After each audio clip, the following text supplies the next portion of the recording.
Hello दोस्तों, फिर से स्वागत है आपका नई वीडियो के साथ। बहुत समय पहले की बात है, किसी जंगल में एक खरगोश अपने परिवार के साथ रहता था। खरगोश जहाँ रहता था वहाँ आसपास बड़े जानवरों की संख्या ज़्यादा थी। खरगोश और उसका परिवार हमेशा इस बात से डरते रहते थे कि कोई जानवर आकर उन्हें नुकसान ना पहुँचा दे। उन्हें अपने के आसपास जरा भी आहट सुनाई देती तो झट से अपने बिल में छुप जाया करते थे। दूसरे जानवरों का डर उन पर इस कदर हावी था कि उनकी आहट भर सुनकर उनमें से कुछ खरगोशों की डर से मौत हो गई थी। यह सब देखकर खरगोश बड़ा परेशान रहता था।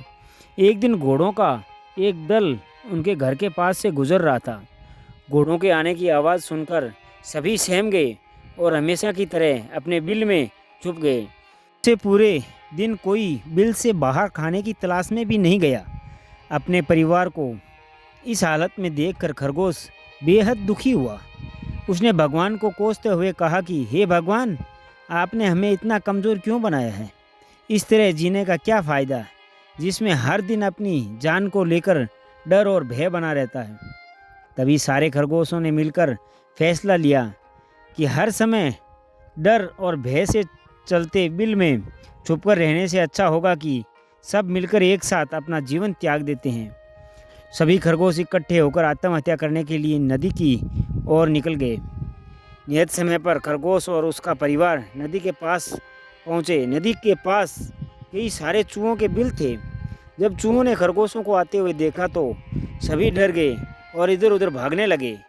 कुछ चूहे बिल में घुस गए तो कुछ नदी में गिर गए और गिरकर मर गए। चारों तरफ अफरा तफरी का माहौल था। यह पूरा वाक्य देखकर खरगोश दंग रह गए।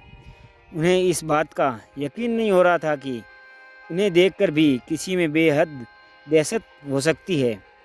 तब तक वो खुद को भी सबसे कमज़ोर प्राणी समझते थे और भगवान को दोष देते थे। अब खरगोश को समझ में आ गया कि भगवान ने दुनिया में अलग अलग खासियत के साथ जीव जंतु बनाए हैं। जो जैसा है उसे वैसे ही स्वीकार करना चाहिए। अगर किसी में कमी है तो उसमें कुछ गुण भी है। हर किसी में एक जैसा गुण नहीं हो सकता। यह समझने के बाद खरगोश और उसका परिवार घर वापस लौट गए। दोस्तों, प्रति है भगवान ने सभी को शक्तिशाली बनाया है। बस फ़र्क इतना है कि सभी अलग अलग क्षेत्र में अव्वल होते हैं। इसलिए हमेशा कमज़ोरी से भागने की जगह उससे ही अपनी ताकत बनाइए। तो दोस्तों, यह कहानी आपको कैसी लगी? नीचे कमेंट बॉक्स में जाकर अपना कीमती कमेंट हमें लिखकर ज़रूर भेजें। अगर आप नए हैं तो हमारे चैनल को सब्सक्राइब करें। और दोस्तों, मिलते हैं अगले वीडियो में। तब तक अपना ख्याल रखना, मुस्कुराते रहना। धन्यवाद।